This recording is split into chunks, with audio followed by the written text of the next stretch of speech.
These are two of my PID controlled smokers. There's the PID for this one, thermocouple, and the chimney. This is a reverse flow smoker. It's a oak fired, and that's the damper. When the PID control, it opens it by turning this gear motor reverse or forward. This brass runs down the thread, opening and closing the damper. So when you lose temperature, like opening the door or something like that, it'll say it's cold and start opening the damper until it maintains the temperature. This one is a pellet. Uses pellets, a lot like a Traeger.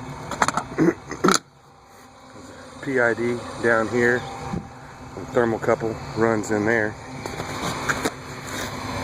and it controls the auger. Basically forced air going around the outside of that forge tube, an auger in there that feeds the pellets into the fire. When it's hot enough, it stops. When it's cold, it feeds in more pellets, and that's it.